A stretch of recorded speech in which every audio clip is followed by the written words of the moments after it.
There's a place on earth where time seems to have stopped against its people. A land so tightly closed off from the outside world. A land where nobody knows what is happening there. And the people in the land doesn't know what is happening outside there. One may think this might be the story of North Korea. Believe me, you are wrong. This is a nation situated in North Africa. Welcome to the story of Eritrea. A nation of over 3.6 million people locked up from the outside world. Information hardly goes in and information hardly goes out. You will hardly find any trendy story about Eritrea anywhere on social media posts. A nation, not North Korea, but locked like North Korea. No election, no opposition leader, no free press. Just one man, a president, who have ruled the nation since 1993. A whole generation was born under forced labor in this nation, all in the name of national service, in order to serve the nation. Eritrea is usually considered as African North Korea, but however, it will interest you to know it's not North Korea, but in many ways, might even be worse than North Korea. This is the story of Eritrea, a nation born of war and has been ruled by one man. In order to understand Eritrea's present, we must go back to its past. For over 30 years, Eritrea fought one of Africa's longest and bloodiest war, Eritrea War of Independence against Ethiopia. It wasn't just about land, it was about their identity, about fighting against resistant forces that tend to wipe away their culture, languages, and autonomy. Thousands were dead, villages were burned, generations lived as refugees or rebels. One of the leaders of the rebel movement, Eritrea People Liberation Front, LPLF, was quite a calculative man. By the name Isaias Afwerki, he was a very ruthless, disciplined leader who has a very nice charismatic approach to things. He became the mastermind behind the LPLF, Eritrea People Liberation Front. In 1980s, he was behind every calculative move, strategies, and plans. In 1991, after 30 years of battle, the Eritrea people won. Ethiopia withdrew their forces back, and Eritrea were liberated in 1991. 2 years later, in 1993, Eritrea officially became an independent nation, and Isaias Afwerki became the first president and their only president of the nation to date. The world applauded the nation of Eritrea. The people danced in the streets, jubilation everywhere, hoping for a better nation. But what came next was surely not planned by the Eritrea people. At first, Isaias Afwerki promised the people of freedom, election reforms, and open society. A new constitution was even drafted in 1997 with clear rights and term limits, but it was never implemented. Afwerki believed that him and him alone knew what's best for Eritrea.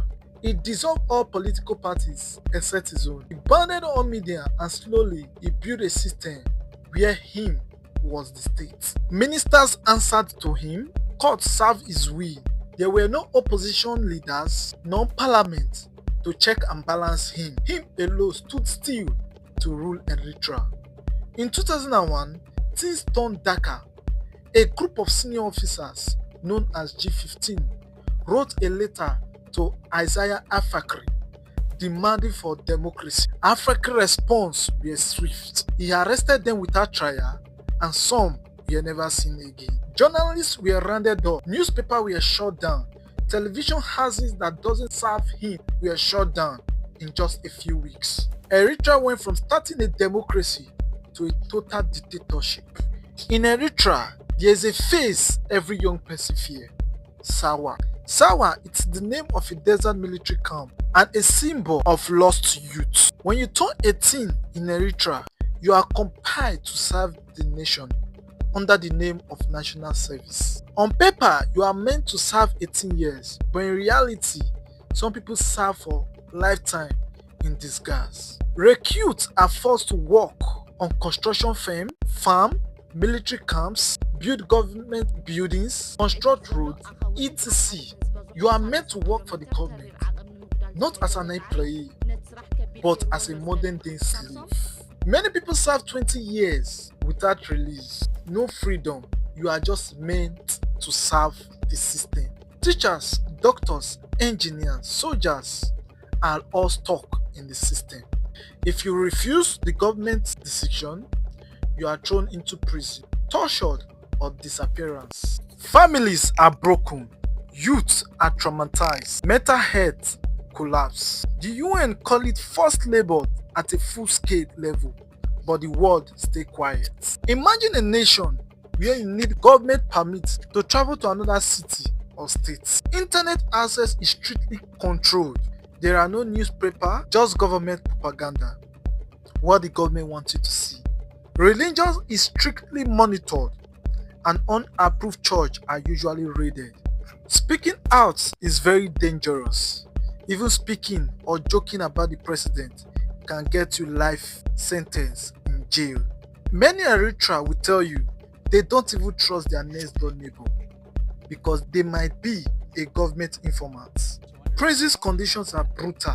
People are held in ship container under brutal heat conditions. Some prisoners are held in prison without trial, including former ministers, generals, or journalists.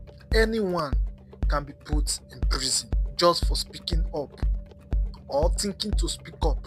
The President Afwerki, he doesn't give speech, he doesn't campaign, he doesn't even need to do all that. He remains in power as long as he wants. He rules the nation by silence and fear, total control and dedication.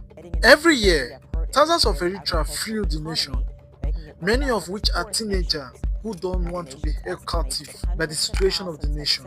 They cross the desert, dodge the border control, and even bribe traffickers just for a chance at freedom. And many young ones might die on their way. Those who reach Sudan risk kidnapping. Those who reach Libya are sold, held, and tortured for ransom. The lucky ones manage to get into the pool, even when tight and overcrowded. And sometimes they often sink. Eritrean families are drying in the river, yet more keep coming, running for their safety. Today, Eritrea is one of the largest refugee groups in Europe, despite their country is not at war, and one of the smallest countries in Africa in terms of population.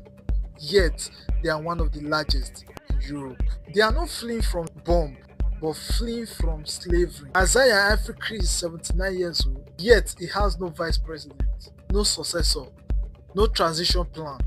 He's just there. If he dies suddenly, Eritrea could fall under a chaos or military rule. The country youth are angry, traumatized, and scattered across the globe. The diaspora watches from outside. Activists keep calling for change, but inside Eritrea, there is no hope. Isaias Afwerki once said, "Democracy is not for us," and now he has made sure democracy is truly not theirs. It will interest you to know, Eritrea is not poor. Eritrea is not at war. It's just at hostage by one man. For 30 years, he has silenced millions. And for 30 years, the world has mostly looked away. But behind every border wall, behind every locked prison door, and behind every youth that vanished into the desert, a truth remains. One day, even the silence breaks. And when it does, the world will ask, why didn't you speak up sooner? Thank you for watching this very wonderful story. Please subscribe, like, and share. This will encourage me to build more better and keep creating more video content. Thank you.